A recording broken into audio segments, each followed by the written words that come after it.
Participants are rolling in. Welcome, everyone. If you're jumping into our webinar today, we see the numbers climbing, so we're just going to give that a second to roll in before we introduce all of today's presenters and the program for today. So thank you, everyone, for being here, and we'll just wait one hot second to get jumped in.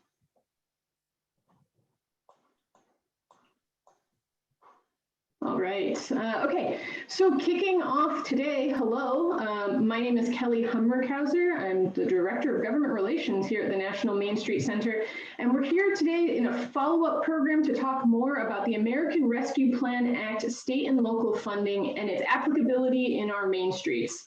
So we'll give more background about what that title even means as we kick off the program here. And before I introduce presenters for today, I just want to talk logistics for a second, as we've already have questions coming in on the logistics.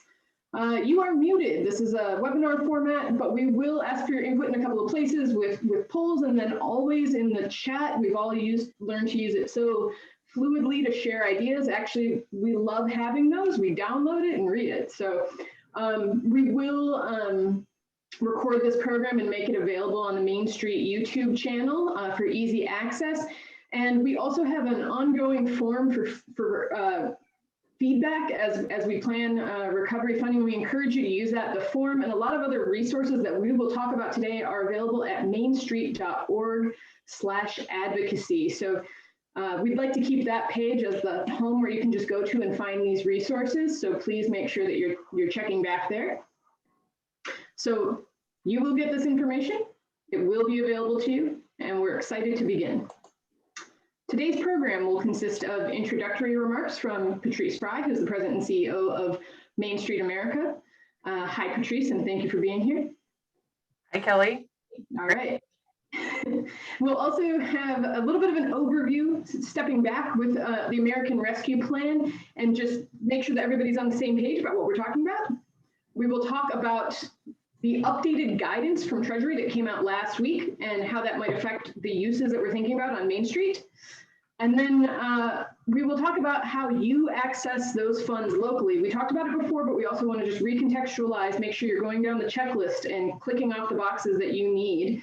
And we're so excited to also welcome Jennifer Johnson, who is the Executive Director of Main Street Libertyville in Illinois.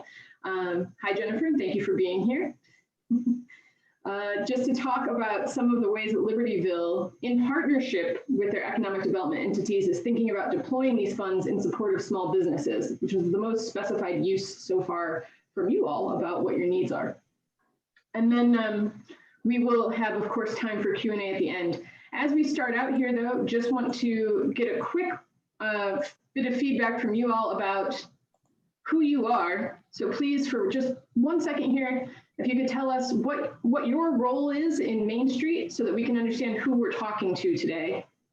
Always helpful to get a sense of that as we kick off our program. All right. Man, I love active poll participation. Okay, so give it 5 seconds here. And also feel free to introduce yourself in the chat, of course. But with a lot, 80% of the respondents in, we're going to share the results. And just so you know out there too, about half of our audience today is Main Street Executive Directors, a little less than half. We have board members, we have coordinating program staff, we have local government folks and economic development folks on this call. And if anyone else is out there, see Lauren, hello, please go ahead and identify yourself in the chat if you'd like to let everybody else know who you are on the call today. Okay, so now I will turn it over to Patrice Fry, our President and CEO, for some quick introductory remarks to set the tone for today. Yeah, thanks, Kelly. Well, first, I want to thank you, Kelly, for putting together this webinar. And as soon as the Treasury guidance came out last week on how the ARPA funds can be deployed, Kelly dove right into them, and we're all going to benefit from what she's learned today. So I really thank you for joining, and please let us know. We're going to do a Q&A at the end, so if you've got questions as we're going along, please let us know. Jennifer, I'm super excited to hear from you about your proposal for how you all want to see the funding deployed. And then just broadly, I would say Kelly and I last week had an opportunity to present to a group called the Senate Presidents Forum, which I had never heard of, but it is a group of nationwide of presidents of state senates. And the focus of the conversation was really the deployment of the ARP funding, and with some specific focus on the kind of support that was needed for downtowns and small businesses. I think that call, among other things, really reinforced to us how quickly we need to move as a group to line up and express our needs and desires within our communities or to our states in terms of how these funds are deployed. So with that, Kelly, I will hand it back to you. I do want to acknowledge Katie O'Reilly, who is, she's not on the camera, but she is very actively handling the chat here. And Katie, thank you for all you're doing to support this. All right, take it away, Kelly. All right, and special thank you to Katie and all she does to help us.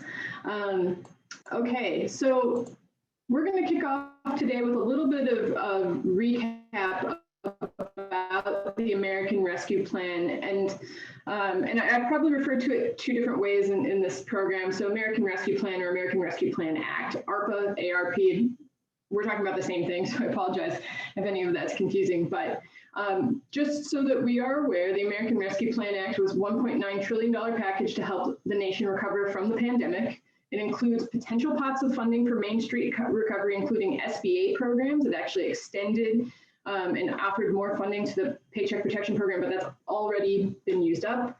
It also is revamping a program called the State Small Business Credit Initiative, which offers pots of funding to states to boost entrepreneurship and small business support programs. There's specific funding for the Economic Development Administration. Main Street America has been working adamantly to see if we can have some of that funding specifically deployed in Main Street communities throughout the country. And please stay tuned for more information on that as the rollout of those funds it becomes crystallized. And then, of course, the state and local funding pool. And that's what the majority of this conversation is about, is to understand the money that states, counties, and municipalities are getting and how it could be applied on Main Street. But of course, we don't want to miss the other buckets and make sure that we're aware of the other programs that are involved in this large bill. So with that too, we wanted to quickly do a second poll for kind of context setting for everyone, and just understand also what your knowledge is of the American Rescue Plan Act, because we want to make sure that we're making sure to cover the bases for everybody. So the questions here, and you can pick multiple actually on this poll. Please let us know if you attended our previous webinar on this subject on April 27th. If your coordinating program has discussed this with you, that would more specifically apply maybe to Main Street executive directors or board members, or if you've been checking out other resources.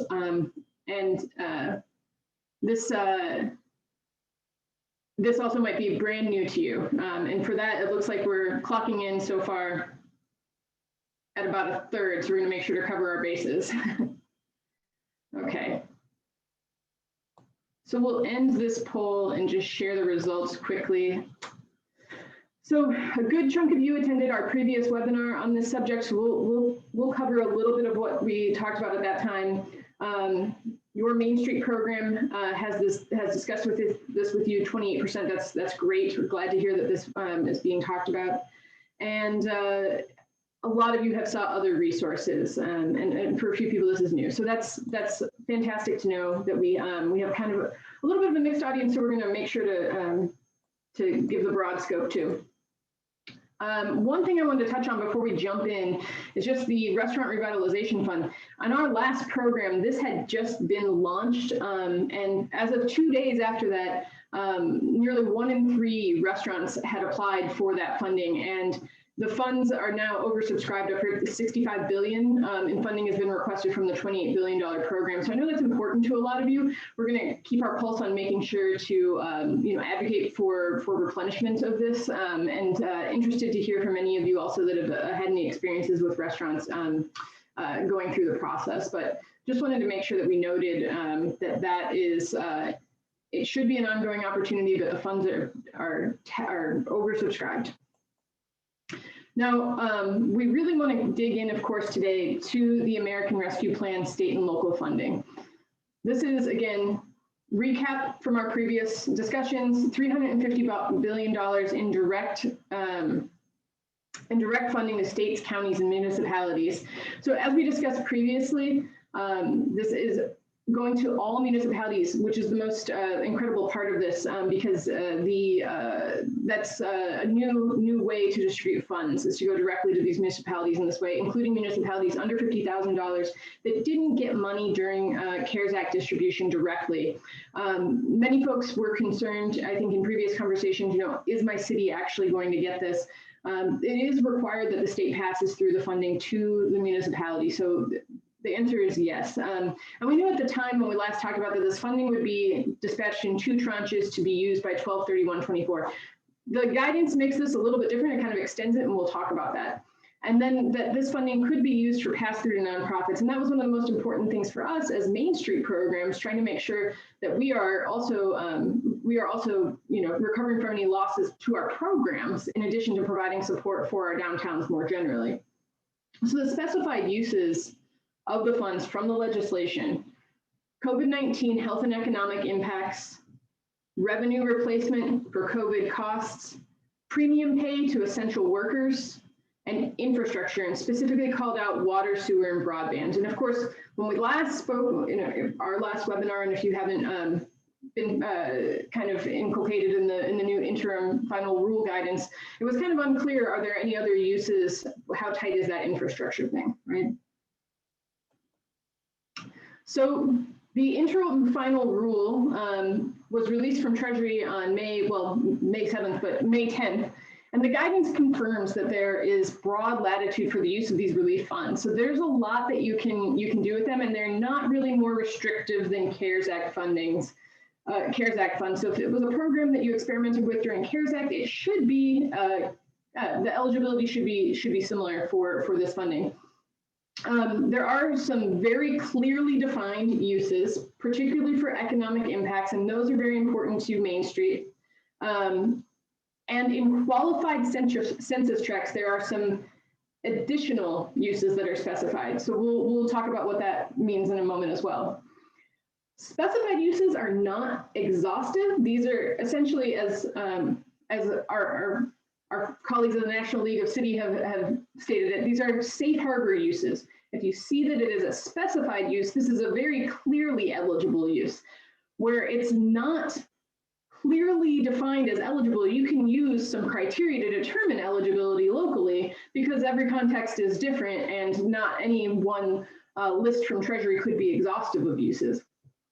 The interim final guidance also includes reporting requirements and restrictions on use. We'll talk a little bit about the restrictions. And just to note, these guidelines are not final yet. Treasury will be accepting comments on the interim final rule, so there actually are questions peppered throughout it. And if there's something that's specific to your locality, you're like, this doesn't work for me, or we're not clear on this, you can submit comments to Treasury to try to make this more clear. So Katie has chatted in the full guidance there. It's 150 pages. Hopefully, in the next 20 minutes or so, we'll boil that down for Main Street to specific uses so that you do not have to read all of that. So the most important part of this that I want to dig into is the specified eligible uses for economic recovery. And I'll note here too, if you're one of the economic development folks on the line, local government, and you're thinking about broader economic development uses, I'm going to curtail my comments mostly to what we might see in a Main Street district. So it might not cover absolutely everything that is an economic development use from this, but specifically in our local business districts. So one of the things that's called out in the guidance, and these are all ideas that are called out, right? So they're those specified kind of safe harbor uses.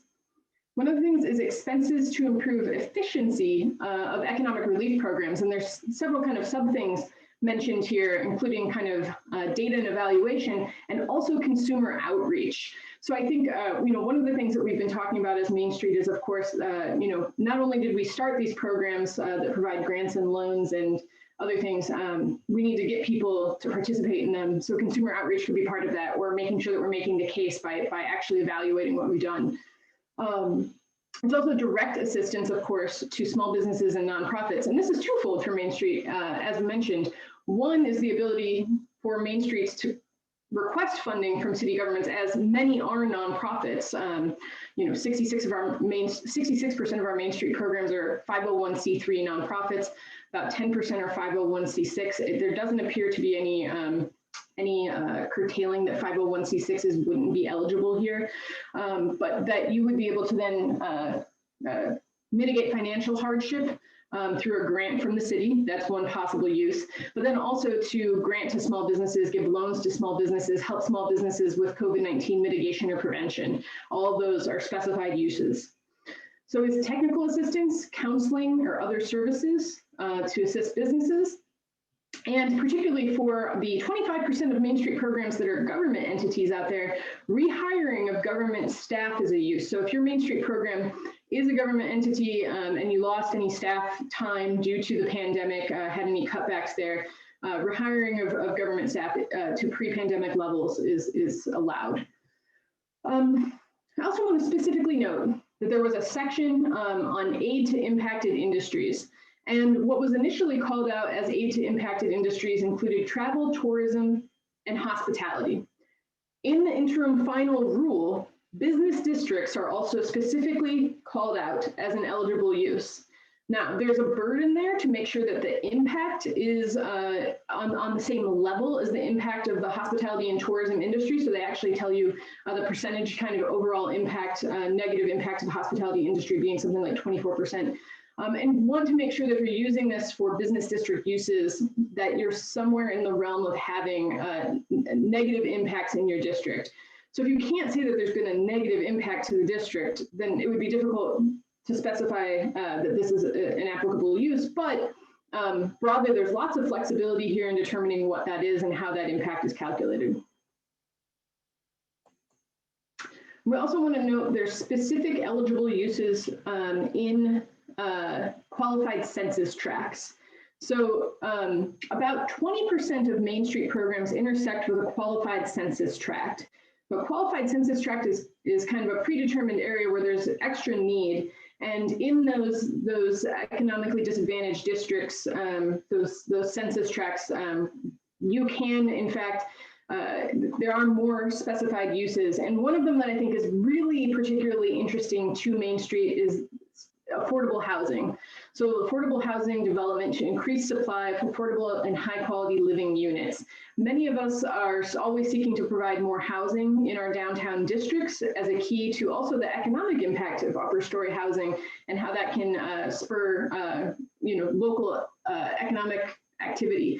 So just to tie that in there, that doesn't mean that this use is ineligible outside of qualified census tracts. It just means that if you're in a qualified census tract, please know that you are able to use these funds for housing and also opportunities to support people experiencing homelessness and a few other specified uses thereunder. Katie has texted out the kind of HUD qualified census tract finder tool, so you can go on that map and determine if you are in one of those districts. If you want to be able to seriously make the case, like we can absolutely use this money for some downtown housing projects that will give us some, workforce level housing in our downtown. Okay. So those are like the specified uses, like this is clear, you can do this, right? What is the specified, what if it's not specified? How do you determine? So if you're unclear about what, there is guidance here about if you're unclear about what the use is, and I also think National League of Cities, because I've kind of pulled the way that they discuss this, but you have to identify 4 things. What is the harmful impact you're seeking to address? There has to be harm involved here. If there hasn't been harm, then it doesn't really fit the guidance. What is the causal connection to COVID-19? How did COVID-19 create this issue, right? If a business is suffering, can you say specifically that's from COVID-19 or a closure because of COVID-19? You have to be able to say that. what is the disproportional impact? So why is this specifically needed? COVID-19 created a lot of economic insecurity across the globe, but if you can say more specifically, these are undersupported entrepreneurs. These entrepreneurs in this business district suffered because we had disproportionate COVID impacts in the downtown. We closed all the businesses here. We weren't able to open for these times. You have to make the case. And how will your use of funds solve this issue? So if it's bringing more people into the downtown to re-engage the business district after an extended period of closure, or outdoor streetscape stuff because people are still fearful of pandemic of the virus, make that case for how you'll have an impact on these businesses or on whatever activity you're choosing to do. So you need to solve and answer those questions in order to make the case. But just pulling a quote in here from that guidance, there is just a broad set of latitude here with how cities can use this, as long as you're able to say, we're going to redress an impact from COVID. Okay, a few other takeaways for Main Street here. Funds can be used, and I think Katie's going to drop in an article from Brookings that discusses this a little bit here too. One of the uses of funds is bonus pay for frontline and essential workers. That can be done retroactively, so cities can spend money to help workers who have been out there on the front line the entire time. $13 an hour up to $25,000 per worker, and there's some additional requirements in there, especially for folks that are higher paid. But if you are paying workers, you can add that bonus pay retroactively. This article suggests, and the guidance suggests, you could also do it prospectively. To attract workers to your downtown, you could add bonus pay to those frontline essential workers, which, depending on exactly how your state classifies it, may include restaurant workers, folks that are hard to hire in some industries right now. Everybody is feeling this pinch. This would suggest that you can, in fact, pay those workers an attraction bonus. While funds are broadly very flexible, the infrastructure uses, and I saw a comment in there, the infrastructure uses are more narrowly specified. Water, sewer, broadband. General infrastructure like roads, and I think that's where some of our Main Street projects, if we can make the case that they're a business use, that's one way to do it. But a general infrastructure project like road improvement is not included here. And I think that's also with the mind that we are looking at a future for more infrastructure plans coming out of Washington, D.C. And that might be where some of that funding is available. These funds, and this was a question that had come up for Main Streets before, so I want to make sure to address it. They cannot be used as a match to federal grants. So one of the pieces of guidance that's been coming out pretty consistently is that you want to look to all sources that were part of the American Rescue Plan and make sure that you're using all sources correctly. And just generally, if you were applying for another grant, whether or not it was part of the American Rescue Plan, say you wanted to get a USDA grant to do some downtown housing improvement or business development, you cannot use ARP funds to match those, which is pretty typical. But funds, finally here, there was a question too kind of upfront, do all the funds have to be used by 12/31/24, which is the initial date? Not quite. Funds must be obligated by 12/31/24, but some of those projects, and this will most likely apply to kind of those water, sewer, broadband infrastructure projects, they can be obligated by 12/31/24, but they must be used by 12/31/26. So that extends the entire timeline of this, of the American Rescue Plan dollars. I would just note also, kind of as there may be more other takeaways, of course, for your district or Main Street program, boiling it down here to kind of get to the most essential, but always happy for follow-up questions on specific projects as we go through this.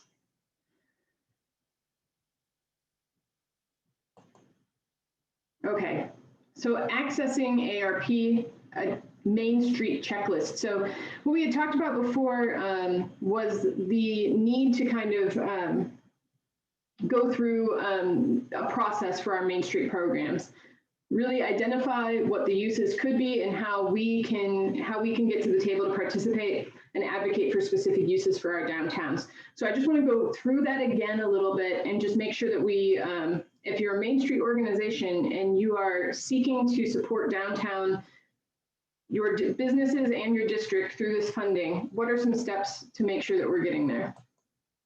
Okay, most important thing is to be involved in the conversation, right? So for all the local government and economic development folks out there, if you have a Main Street district, make sure to involve them. They've been doing a lot of good work during this pandemic and know a lot about what their businesses need downtown because they're in regular contact.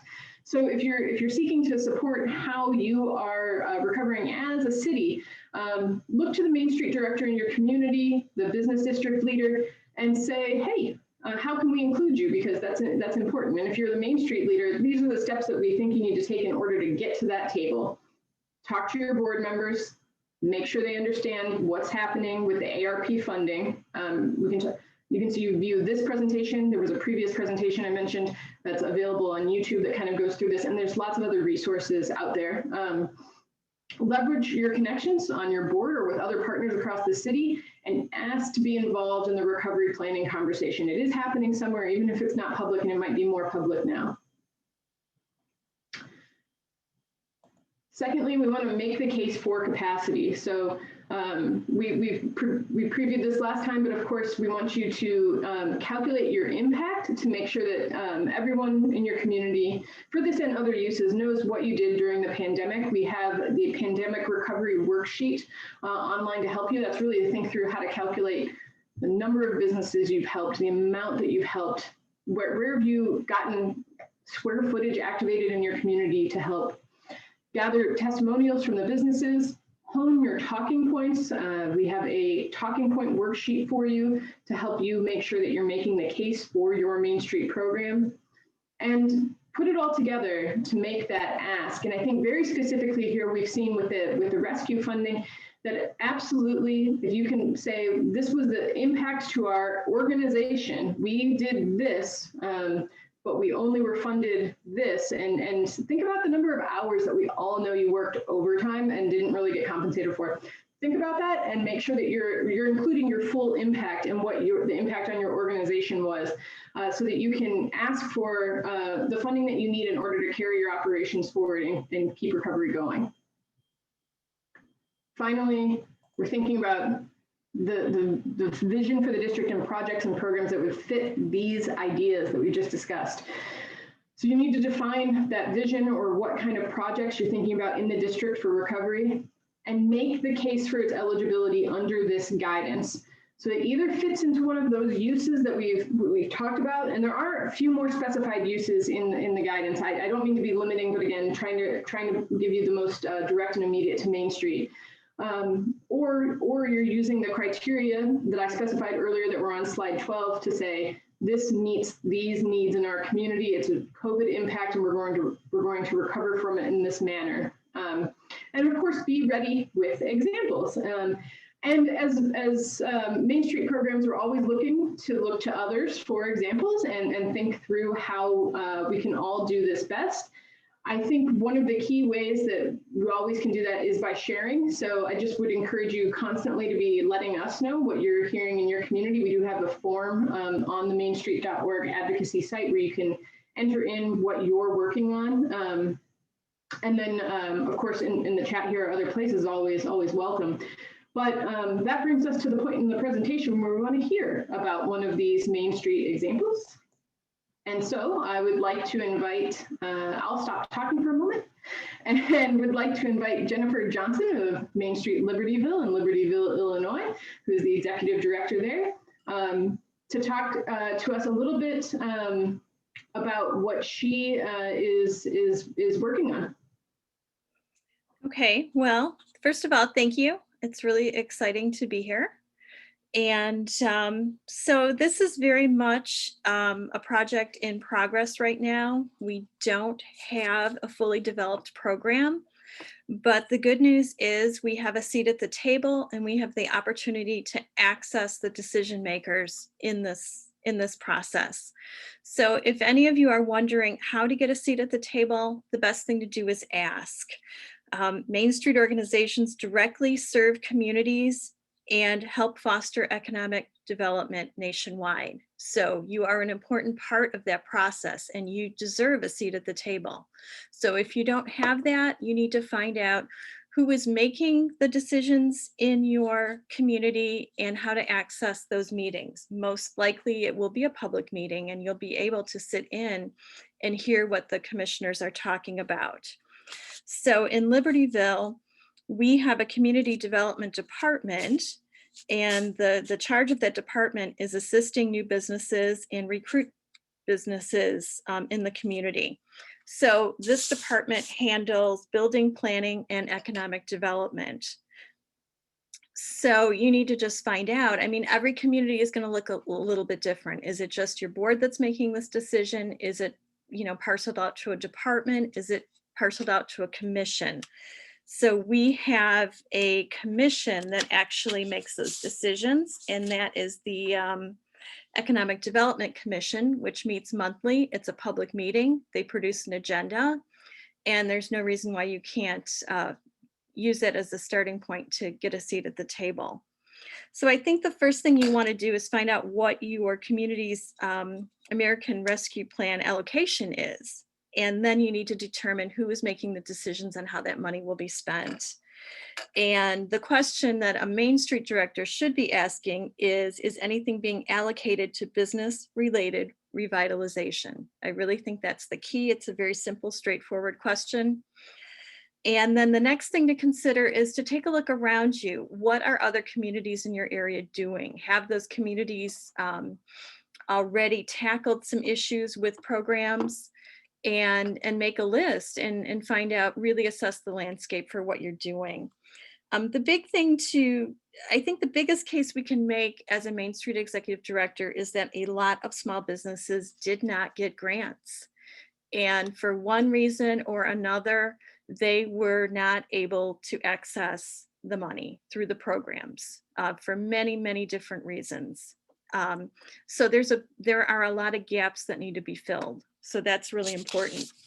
So I'm just going to give you an overview of some topics to consider when you're going to your community to ask these questions. So we are considering things in the form of grants. These are programs that do not need to be paid back. So things that you could ask about are, what are you going to do for existing businesses that were harmed during the pandemic? The second thing is what do you do with all the businesses that had to pivot and really change up their operations? So, they had to completely change the way they conducted business to remain in business and be successful. So how can we support those businesses? But something that's really, really important is, how do you support the new businesses? How do you support the entrepreneurs that were coming onto that economic landscape when the pandemic hit? And that's really, really important. And what can you do to support them? Are you going to, help them with build out costs? Are you going to help them with signage, facade? What types of expenses do they have that they couldn't even think about addressing because the pandemic hit at the worst possible moment for them? And the last thing you could look at are different programs that aren't necessarily grants for one thing, but how to, what do your businesses really need? So think about, can you survey your businesses? Can you provide data that's helpful to your community to help make decisions on whether business owners, what resources do they need to access? What can't they find? What do they need to promote the business district? What can you do as a whole? So those are my quick ideas. I put this together rather quickly. And if anyone has questions, I'm happy to answer. Again, we don't have a program in place yet, but these are the general broader topics that we're considering right now. And Jennifer, I did want to ask specifically about the ways that you've kind of gone about, you're regular at the EDC meetings, but the ways that you've kind of gone about in this instance, kind of talking about the needs for the downtown businesses and kind of working through what those, identifying where there's still an outstanding need. Some businesses were served, some weren't. Is there a process going on to understand kind of those, the intricacies of what they were able to use other funding for and what still needs to be covered? Well, I mean, I can just say the majority of our businesses did not get external funding. And how did I find this out? By going into my community and talking with them every week and saying, how's it going? And we had some real difficult conversations. And, what we discovered is that the majority of our business owners are currently supporting their businesses where they would have anticipated that their business would be supporting them. So it's definitely keeping the channels open of communication, and you really have to keep asking. And even though they're saying, oh, it's fine, oh, we had a good week, you really need to dig deeper. So at the beginning of the pandemic, we did do some surveying of our community to find out, how they were approaching business. Did they have to lay people off? Did they have to close? Did they have to reduce their hours? All those types of things are important details to find out. It makes a great case to bring to your community to say, hey, you know what? Our folks need help. Absolutely. Having your thumb on the pulse is always important. And I know that you have some specific, not to put you on the spot too much, because I know it's still in development, but you have some specific uses identified, and you kind of went through those a little in your kind of generalized comments, but thinking through the support to new businesses, how are you thinking about that? That's a good question. And it looks like we are looking at, finding ways to support those businesses that started that couldn't access any of those funds, but also business attraction efforts. So, what are we doing to continue to strengthen our business district? So it could also involve some outreach. Right, and since we know that 70% of Main Street businesses are grown from within the community, the best way to make sure that your district as a whole stays vibrant post-COVID is to help entrepreneurs in the community grow. That is a key form of attraction for Main Street communities. And so we encourage you to think about business district recovery as also thinking about how to support those businesses who need help getting started so you can avoid vacancy in your district. That's a key need.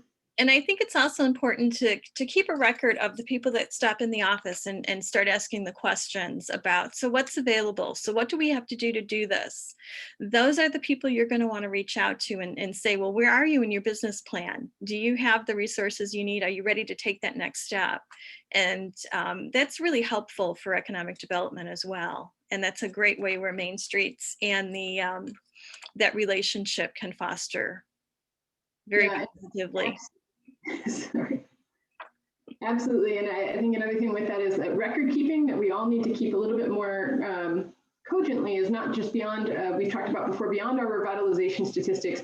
What is the one-on-one support that you're providing to businesses? What is use your pedometer of going door to door to your businesses on your Fitbit and say, I walked this many miles today in support of the businesses in my community. Not only are we making an economic impact, but a caloric impact as well.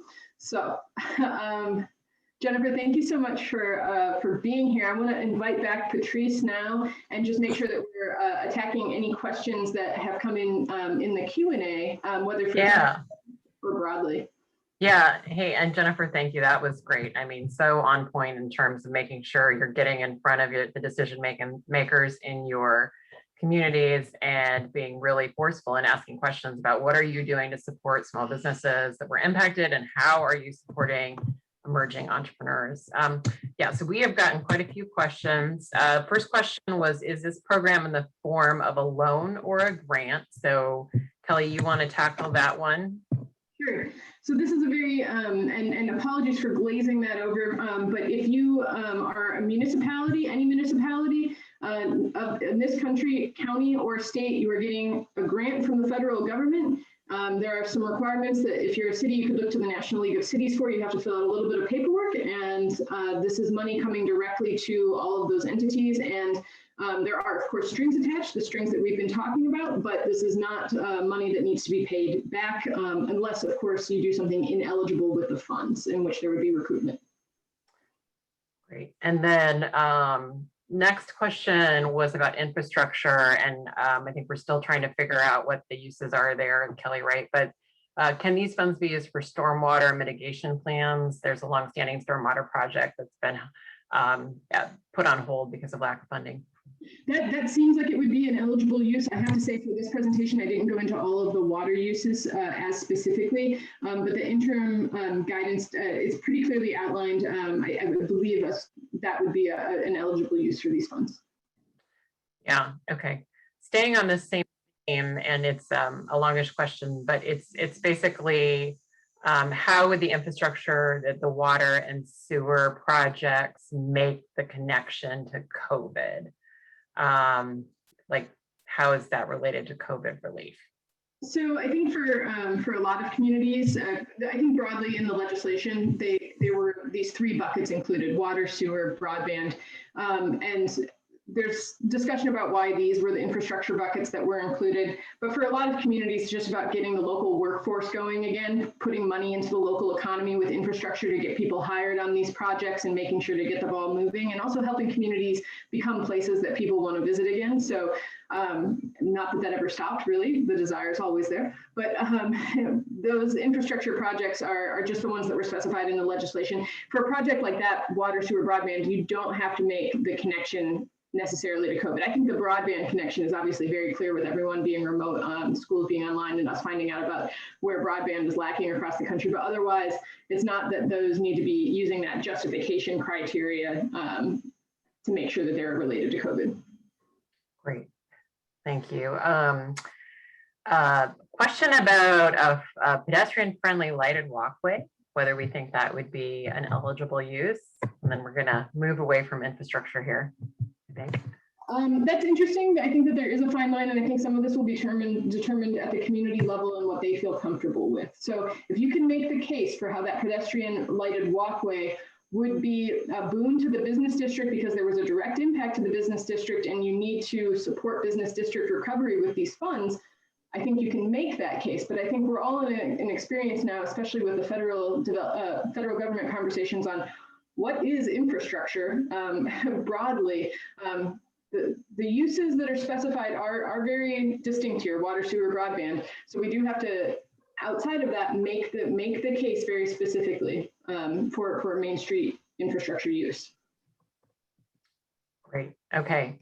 Going to change tax a little bit. A good question about rent relief and whether that would be a potential use for the funds for impacted businesses. Yes, because in generally in the pool of impacts and then grants to businesses, that would be an eligible use. I think you'd have to obviously make the case that those rents were lost during the pandemic. This feels like rapid fire Q&A. So Jennifer, you weigh in if you have any thoughts here too as well. So Zach Grant, I think Zach, I saw that this is your first day on the job in Pleasanton, California. So welcome. Excited you're spending it with us. Should we be approaching only the city where we exist, or is there any reason to inquire with the county and the state? I think that's a really great question. Yeah, absolutely. And I would say this: there are many Main Street programs that within their, if you're working with others and you can connect the dots between a use that's within your county, counties are also receiving significant funding here, and they might not have, they might have different ideas about how they're going to use it than cities. And so if you're working in collaboration with other Main Street districts in your county, or if you're not, if you're the only Main Street district in your county because you are the county seat and you've got a courthouse square, and that courthouse square has been negatively economically impacted through the pandemic, I would definitely reach out to your county and participate in their conversations about funding. States also obviously receiving funds here. Again, the state's going to be processing these funds in contextually, right? So every state has a little bit of a different process there, and we would love to see more, Main Street programs be working collectively to advocate to their states for funding. Absolutely. So if you're working with your statewide peers, in some states we have other kind of advocacy organizations for Main Street programs. Shout out to Wayne and the Florida Downtown Association, right? So, make sure that you are participating in any conversations that could be happening or paying attention to how your state's using the funds. They're also going to open up other programmatic opportunities that might not be a direct use for you, but that you could partner on and participate in. Yeah. Yeah, Jennifer, I'm curious, you're in Lake County, right? Have you thought at all about going to Lake County or to the state and trying to tap into those chains at all? Right now we're focusing in our own community. Yeah, okay. Yeah. We think we have a better chance from within right now. A great question from Alex Weld. Regarding capacity, what are your thoughts on accessing this funding to utilize for grant writing? Would it be possible, as I'm understanding it, for the Main Street organization to get funding to support a grant writer, which of course, Alex, would then help you to leverage additional dollars? I think that's a fantastic proposed use. Kelly, what do you think? So I'm going back to this previous slide about specified uses, and I think that one way that you can make that case very specifically is expenses to improve the efficiency of economic relief programs. There's a kind of a general and the technical assistance, right? So there's two ways that maybe specific a grant writer, if you made sure to make sure that they were specifically there to help Main Streets access other funding pools or to improve the efficiency of your economic relief programs. Those are just written right into the guidance. So I would say you could make that case. Yeah, great. I love that. I love that thinking. Great comment from Laura Hudson, who says, we have put together an outline of a plan. We're requesting $550,000 for grants, training, and some possible development projects. Our city manager didn't laugh. That's right. You're echoing a sentiment we have at Main Street America, which is they didn't say no. No other department has even asked the question. Great. So you're already out in front. We may not get it all, but the worst they can say is no. That is absolutely the spirit. Really glad to hear it. And I bet Kelly would love to see the outline of that plan if you're willing to share it, so we can share that example. As mentioned, we are looking for more examples, and I also want to give a special shout out to Kim Lane, who I know is chatting in the chat box, and she appeared with us on our previous webinar on this effort. And Kim mentioned in the chat to make sure that you're involved in what the city level conversation is, that there's going to be prioritization at the city level, and that's so right. And Kim was right at that table at the beginning. So Kim, thanks for being in the chat today. Yeah. Kim, great to hear from you. I'm hopping around. We're getting a ton of questions. How are state coordinating programs considering accessing these funds? This is a great question. We've got several state coordinators and their staff that are joining today. Kelly, what are your thoughts? Yeah, I believe that we've heard of several state programs making direct asks, but I think that again depends on their structure within the state, how the state is determining the use of funds, what their level of participation is regularly with their conversations. Of course, it sometimes matters where the Main Street program is housed compared to other programmatic needs. So I don't think that there's one overall answer there, but just that I think each state program is probably looking at this a little bit differently. Yeah, but I think it's, again, unprecedented opportunity. We're probably not going to see dollars like this flow to states again anytime soon, perhaps anytime in our lifetime.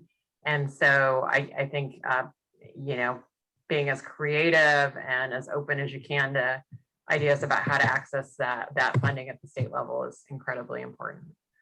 And any of the state coordinators that have, want to collaborate or bounce ideas off of us at national, we're more than happy to hop on a call and talk it through. Really great question from William. Can these funds be used for site readiness and to make parcels ready for development, like utility connections, streetscape, facade improvements, or even property acquisition?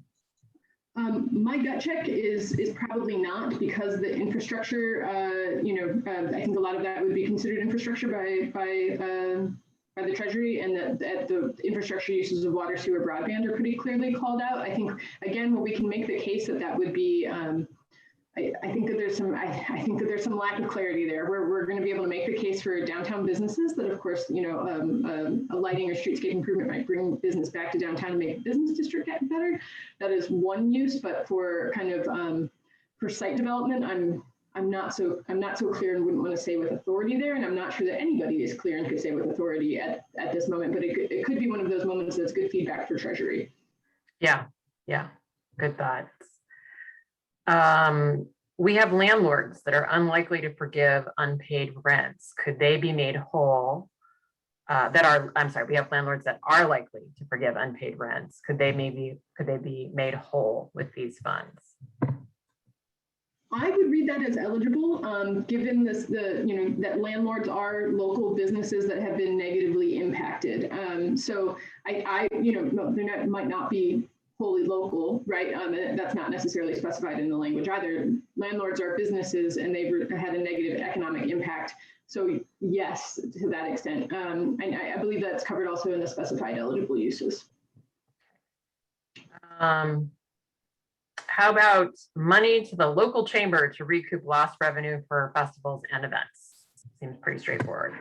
Yes, and so that we think that's a main use for this, right? So if your Main Street program, but you might want to be seeking those business uses. What I found throughout the pandemic personally, and I think others might agree, is that Main Street programs are kind of altruistic, of course. That's the nature of what we do. We're going to go out and help others, but it's very necessary that you might also help yourself. Make the case for what your lost revenue was during the pandemic. And of course, festivals might seem sometimes like a luxury, but we know that they also provide a lot of direct support to our Main Street programs that then in turn supports local businesses. And without that support, and then with also that opportunity for the businesses to have income at the same time, festivals are pretty important. So let's make sure to cover our losses there. So advocate to your city for covering the losses from those events, because not just losing the event, but also planning the event 5 times only to be canceled every time because of new restrictions and having to move the permits 5 times. That also has an economic impact for you. Yeah, for sure. And I think there's every reason to be very clear about how the pandemic has impacted your bottom line, and that you've been called on to provide more support at the same time that your funding flows have often been reduced. So Katie, this is maybe you could help us out with this. There's a question from Jermaine Ross, who has asked if we have any samples of a business needs survey that has been done. Jennifer, I know you mentioned you had done some surveying of your businesses early in the pandemic. I know we know of a lot of surveys that were done over the course of the year. Kelly or Jennifer, anything you'd add there? Yeah, I would recommend taking a look at the Small Business Pulse survey that the US Census is doing. I think it provides an excellent framework for which you could tailor questions that would be a little more appropriate for your own community. But it's a great starting point to just take a look at what metrics that the nation is looking at. Great suggestion, Jennifer. Thank you. Question, can these funds match federal stimulus funds that go through states to then competitively allocate award and grants? Yeah, so no, they cannot be used as match funds. Okay, it's in a way, it's nice to have a very clear-cut answer, even if it's not the answer you want. Okay, we got new messages. I saw Ben's comment, and I just want to call it out, that Ben noted that Main Street directors should contact their state representatives from the Economic Development Administration, because $3 billion is coming from the Economic Development Administration for a wide variety of uses, and nonprofits may apply. I just want to note there on that topic that we are very earnestly looking at the ability for those funds to be applied more directly to Main Street districts. through hopefully what would be a specific program to help business districts across the country. So we've been doing advocacy directly to the Economic Development Administration and to members of Congress to try to pursue that. And many of you have actively helped with that as we've kind of gone throughout the past year. So we are still seeking a very specific use for those funds that will be for Main Street. And I just want to note too that we are going to continue to create programming and opportunities for you to learn more about all of these funding opportunities, because in addition to ARP funding, there is the Economic Development Administration funding. There is funding that's coming through a program called Community Navigators that we'd like to keep you abreast of when it is open for application, which should be very shortly. And there are other opportunities that can be, that may be coming up through infrastructure, other packages. So we want to make sure to keep on top of that with you, and we'll seek to provide those resources. If you have a program or project that you are considering with American Rescue Plan funds, or that you completed with CARES Act funds, because these are very similar uses at the state, county, and local level. Not a lot of smaller communities never saw any money through CARES Act funding. So that's the kind of hiccup for some of us, right? But some larger communities, or if you did receive money even through the county through CARES Act, if you had a successful project through CARES Act, we would love to share it as an example for how to possibly use these ARP funds. And so any examples that you have to share, we would always love to hear about. You can use the form that we mentioned previously to share in examples, or just email us directly, mainstreet@savingplaces.org, or my name is very long, but you're always welcome to email me directly too. A lot of letters in those. In your last name. So I think this maybe will be our last question, but I think it's a really good one. No, Amy Miller, this is not too simple. Her question is, how do you find out the allocation for your community or your county? Yes, it's a great question, especially because allocations changed a little bit when the interim final guidance came out. So some communities found out that they weren't quite getting what the initial number was, and some of those numbers grew smaller. So at the city level, they should know at this point, and there should be the city can seek that directly from the Treasury. I'm not sure, we were pointing people before to the National League of Cities. I'm not sure if they updated their estimates at this time, but the city can actually go and just access the money at this point if they're over 50,000 from Treasury, fill out the paperwork. Smaller cities, you still be waiting from the money for the money from your state. There is an allocation doc. I'll send it over, but again, I'm not sure if it's been updated. Yeah. So we will be sure to keep our site current in terms of access to these other resources that can help you get the latest on what the allocation is. I think we are at time, but there is one other question, which is about how quickly we're going to post this recording. Kelly, how long does that usually take? We strive for 24 hours to post recordings. I'll only note that we're very pleased that some of our communications team members are able to get vaccinated. So let's give them a moment to recover. That's right. And they're getting their second vaccine. So some of them are, yeah. So let's say 24 to 48 hours on this one, folks. We'll do our best. Okay. Well, thank you, everybody, for attending today. Jennifer, I want to thank you so much for joining us, because your explanation here and your ability to put this into the Main Street context and also think about this broadly for other Main Streeters is very, very valuable. Thank you. Absolutely. Great. Everyone, have a great day. Thanks, Kelly. Thanks, Jennifer. Thanks, Katie.